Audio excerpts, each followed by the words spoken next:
তো welcome to the চ্যানেলের সকলকে স্বাগতম। তো WBSSC গ্রুপ ডি 2026 যে পরীক্ষা হয়ে গেল, তো এই পরীক্ষার expected cut off, decoded vacancy, math, zone wise, threat matrix আর আপনার সেফ স্কোর কত হওয়া উচিত সেটা নিয়ে এই ভিডিওতে আলোচনা করব। তো শুরু করা যাক। দেখো, মোট পরীক্ষার্থী 8.17 লাখ, ঠিক আছে। আর মোট শূন্য বা ভ্যাকেন্সি কত? 5488। তো অ্যানালাইজ টাইপ কি? ডিস্ট্রিক্ট এবং ক্যাটাগরি ভিত্তিক অ্যানালাইজ হবে এখানে। দেখো, 40-এ 40 কাট অফের মিথ এবং আসল সত্য কি? যদি এখানটা দেখি, সেটা হচ্ছিল সিলি মিস্টেক। পরীক্ষা হলে নার্ভাসনেসের কারণে টপাররাও ভুল করেছেন কিন্তু, যেমন ব্রাউজিং বনাম নেভিগেটিং, ঠিক আছে, অথবা সিপিইউ এর ফুল ফর্মে কন্ট্রোল প্রসেসিং ইউনিট লেখা, ঠিক আছে। তো এগুলো ভুল করে কিন্তু নার্ভাসনেস চলে। Cut off mechanism, cut off মানে সর্বোচ্চ নম্বর নয় কিন্তু, এটি হলো নির্বাচন তালিকার সর্বশেষ প্রার্থীর নাম্বার, ঠিক আছে। 4612তম ফ্রেশার প্রার্থীর প্রাপ্ত নম্বরই হবে আসল কাট অফ, ঠিক আছে।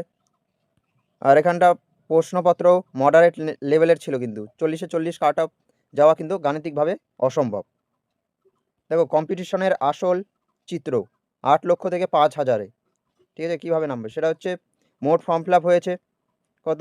8.17 লাখ, ঠিক আছে। আর পরীক্ষায় উপস্থিত হয়েছে কত?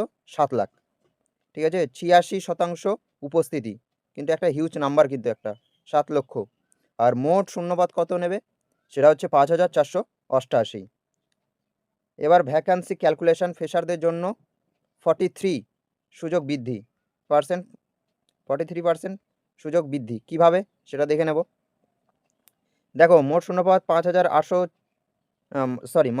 মোট শূন্যপদ সেটা হচ্ছে 5488। আর এখানটা অ্যাটেন্ডেড এক্সপিরিয়েন্স ক্যান্ডিডেট 876, তাহলে বাদ দিলে কত থাকছে বাকি? সেটা হচ্ছে 4612। এটা হচ্ছে নতুন প্রার্থীর জন্য ফ্রেশ ভ্যাকান্সি। এরা হচ্ছে পুরনো, ঠিক আছে, 2016 সালের আইনি প্রার্থীরা। এরা 5 নম্বর এক্সট্রা অ্যাডভান্টেজ পাবেন এবং এই পদের অধিকার হবেন, এরা তো চাকরি পাবেই, ঠিক আছে। এরপরে যেগুলো বেঁচে থাকছে ভ্যাকান্সি, সেটা হচ্ছে ফ্রেশারদের জন্য কিন্তু।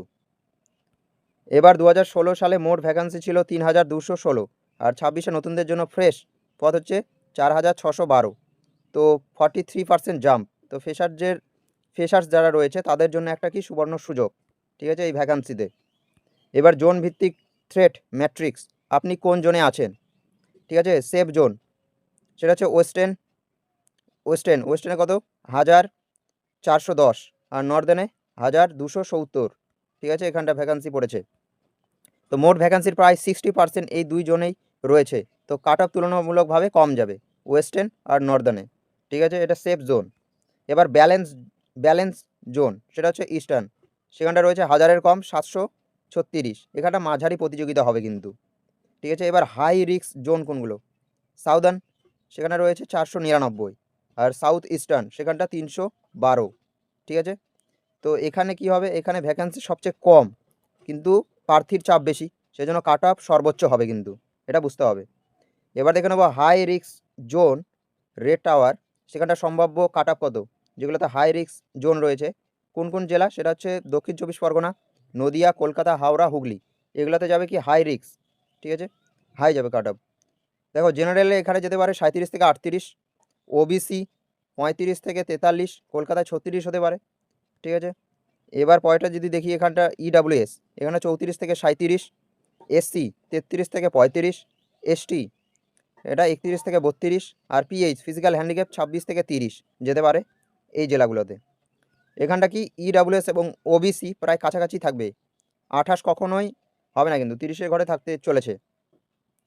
এবার যেগুলোতে ব্যালেন্স জোন, ঠিক আছে, আপেক্ষিত কম, ঠিক আছে, কম রেড জোন, সেগুলোতে সেই জেলাগুলো কোনগুলো? কোচবিহার, দার্জিলিং, জলপাইগুড়ি, ঝাড়গ্রাম, মালদা, মুর্শিদাবাদ, পশ্চিম মেদিনীপুর, পশ্চিম বর্ধমান, পূর্ব মেদিনীপুর, পশ্চিম মেদিনীপুর, পুরুলিয়া, ঠিক আছে। তো এখানটা ক্যাটাগরি ওয়াইজ সেফ স্কোর দেখে নেব। সেটা হচ্ছে এখানে যে ইউআর জেনারেল সেটা যাবে 35 থেকে 36, ওবিসি 34, ইডাব্লিউএস 33 থেকে 34 সম্ভাবনা, এসসি 32, এসটি 30, আর পিএইচ ফিজিক্যাল হ্যান্ডিক্যাপ 27, ঠিক আছে। তো এই জেলাগুলিতে এই কাট অফ যেতে পারে। এবার সেফ জোন, ঠিক আছে। গ্রিন টাওয়ার সম্ভাব্য লোয়েস্ট কাট অফ যেতে পারে বাঁকুড়া, আলিপুরদুয়ার, পূর্ব বর্ধমান আর বীরভূমে। ঠিক আছে, দেখে নেব ক্যাটাগরি ওয়াইজ। সেটা হচ্ছে এখানে জেনারেলদের 31 থেকে 35, বাঁকুড়ায় কিন্তু সর্বনিম্ন, ঠিক আছে, 31 হতে পারে, 30-এর ঘরে। ওবিসি এখানে 30 থেকে 33, ইডব্লিউএস 29 থেকে 33, এসসি কত যেতে পারে 30 থেকে 33, এসটি 29 থেকে 32, আর পিএইচ ফিজিক্যাল হ্যান্ডিক্যাপ 26 এখানে রয়েছে, যেতে পারে। ঠিক আছে, এবার ফাইনাল ভার্ডিক্ট, আপনার পরবর্তী পদক্ষেপ কি? ঠিক আছে, স্কোর 37 থেকে 38, আপনি সম্পূর্ণ সেফ জোনে আছেন। তাহলে আজ থেকে ইন্টারভিউর প্রস্তুতি শুরু করুন। যাদের, ঠিক আছে, ইউআর ক্যাটাগরিতে রয়েছে এবং 37 থেকে 38 যাচ্ছে, যাদের কাট আপ গুণে, তারা কিন্তু সম্পূর্ণ ইন্টারভিউর জন্য প্রস্তুতি শুরু করে দিতে পারেন।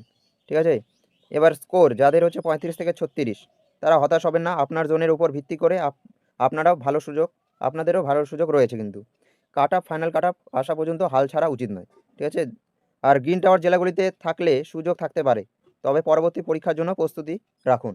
ঠিক আছে, এখানে বলছে ইন্টারভিউয়ের 5 নম্বরের গেম চেঞ্জার হতে পারে, কিন্তু রিটেনে গড় নম্বর পেলেও ইন্টারভিউয়ের পারফরমেন্স আপনাকে প্যানেলে জায়গা করে দিতে পারে। সেই জন্য প্রস্তুতি শুরু করুন। 4612টি ফ্রেশার পদ প্রমাণ করে যে বিগত বছরের তুলনায় এবার কিন্তু সুযোগ অনেক বেশি রয়েছে ফ্রেশার্সদের জন্য। ঠিক আছে, তো এই হচ্ছে আজকের আলোচনা, কাট আপ এবং জোন ওয়াইজ যে কাট আপ সেটা নিয়ে আলোচনা। তো আশা করি সকলের ক্লিয়ার হয়েছে কি কাট আপ যেতে চলেছে। ঠিক আছে, তো ভালো লাগলে চ্যানেলটিকে সাবস্ক্রাইব করো, কমেন্ট করো, নিজের মতামত জানাও, লাইক করো, সকলের সঙ্গে শেয়ার করো যারা যারা বিভ্রান্তিতে রয়েছে। তো thank you for watching, thank you.